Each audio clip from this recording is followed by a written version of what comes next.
What's going on, Imperials? It's Emperor Cubone here.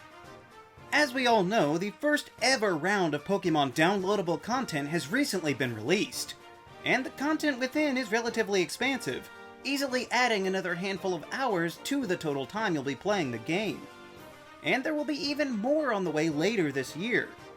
While the economic and even moral debates around DLC may continue, it is fascinating to take a look at what the developers have done with the first implementation of this strategy in franchise history.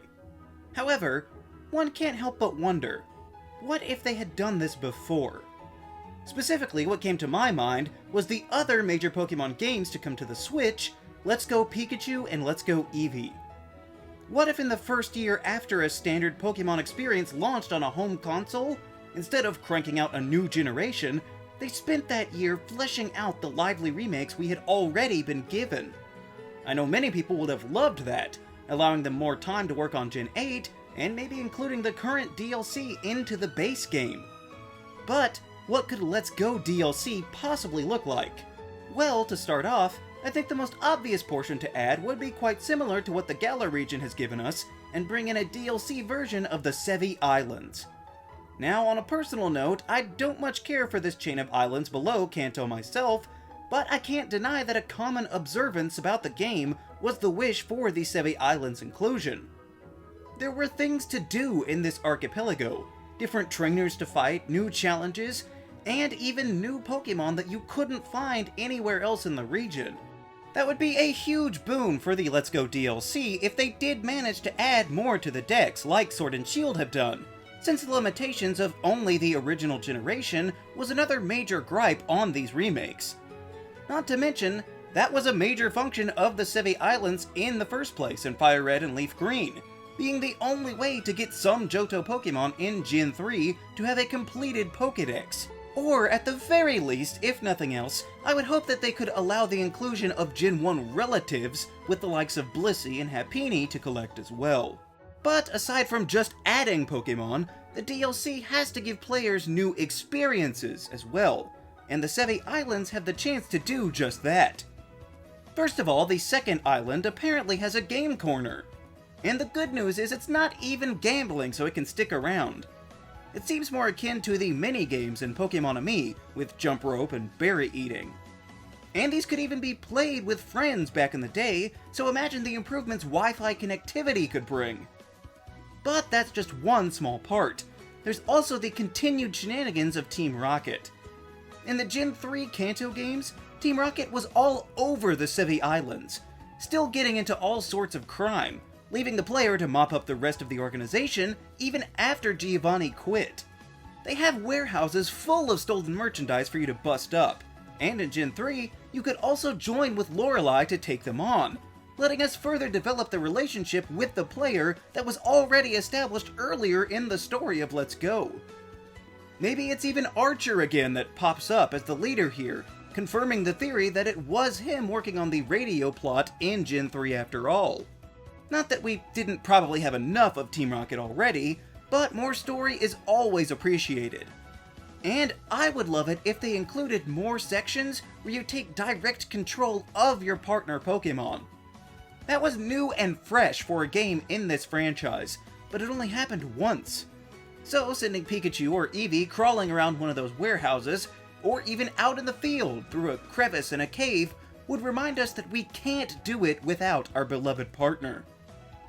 We probably can't have the legendary beasts running around here like back in Fire Red and Leaf Green, but since Moltres was moved back to its original spot, if they wanted to include something special up at the top of Mount Ember, they easily could. All that and more could have been provided for DLC in the Kanto Switch remakes. However, if it's like the current DLC, there would be more than one part. And that's where it gets a little bit harder. It's not like there's a second unused area of Kanto just lying around, so if the structure were to stay the same, we'll have to get creative. To me, one of the biggest things of note about Let's Go Pikachu and Eevee was its connectivity with Pokémon Go. Being able to transfer these Pokémon from your phone did lend them some legitimacy. But what if it went the other way? Not really transferring the Pokémon, but perhaps getting to explore the world of Go a bit more. It wouldn't be like coming into our world or anything, but we already saw some crossovers between the two when we saw Professor Oak discussing Meltan with Professor Willow. So that's what I would like to see. Willow can be our conduit into this expanded lore we know so little about. Professor Willow could contact us with some more information about Meltan, or send us on some sort of assignment to study it in different habitats. We have to take a boat to the Sevi Islands anyway, so I imagine we could get another ticket courtesy of our Go Professor to take us to a separate spot as well. We could be dropped off at a seaside area. Not an island necessarily. I'm imagining more like the post-game in Sinnoh, where it's just off of where you've been the whole time. But this area for the DLC wouldn't be quite as expansive as that. One of the main points of this place would be to see how Meltan reacts in different environments. So, varying biomes would be key. You could see how it fares on the beach, and all the way up at the high cliffs at the top, and everywhere in between, with lush forests, an arid plateau, and even another icy cave. But your motivations for doing this would be for each new piece of research you discover, you will get Meltan candies. That's right, this second wave of DLC would actually give you a way to evolve Meltan in one of the Let's Go games.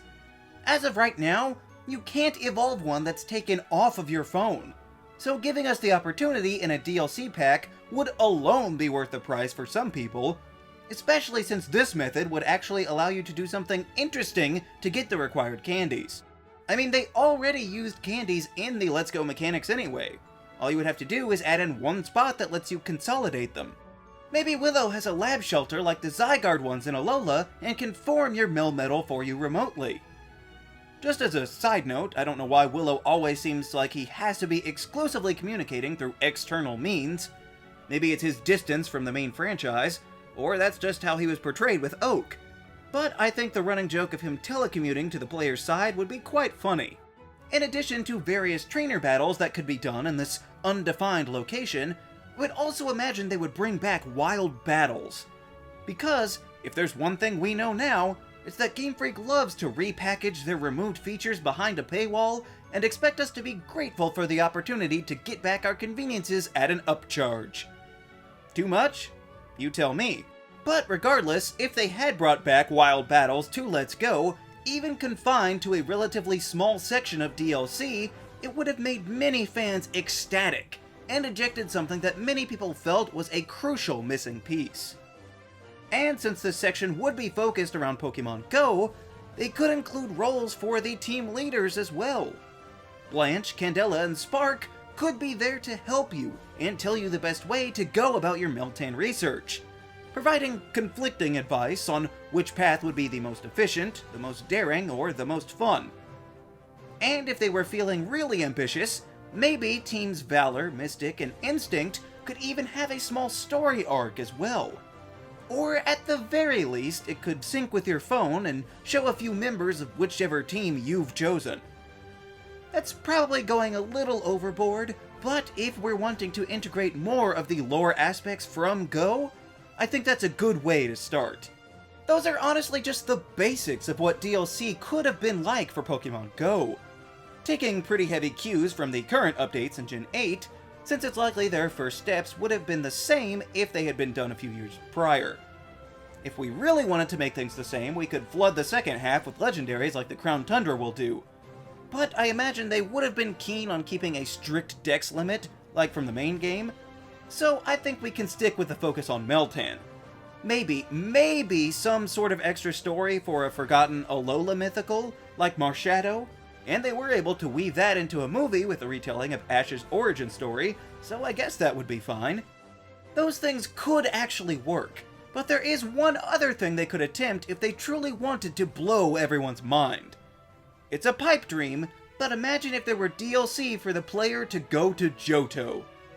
It'd be a complete reversal of the shock initially felt in Gen 2, and it would drum up so much anticipation and goodwill. Not that they would actually do that, since it would interfere with them making even more money by giving Johto the Let's Go treatment in their own game that they could sell at full price. Because why would they give up printing money? But maybe it'll work the same as always then, and we'll revisit Kanto in this 3D world of visible wild Pokémon, and partner HM replacements. Maybe even those Johto games could get some cool DLC too. So, that's how I think it would likely have gone down if Let's Go Pikachu and Eevee were given downloadable content for their game a year after its release, instead of it happening now. Giving Generation 8 more time to cook and let them iron out a few things before the games were released. Not only would that seem to make everyone happier, but it would have provided continued interest and life in a pair of games that, honestly, have no real reason to be revisited at this point. Unless you're simply looking for a Kanto experience, there's been nothing to draw players back to Pokémon Let's Go since its debut. And it's just too bad that we couldn't have some DLC to change all that. Or, if nothing else, some more character customization options. What do you think of the idea for Let's Go DLC? Would you even bother paying for it? Let me know down in the comments. Also, be sure to leave a like, share this video, and subscribe so that you too can become an Imperial today. And we'll see you around next time!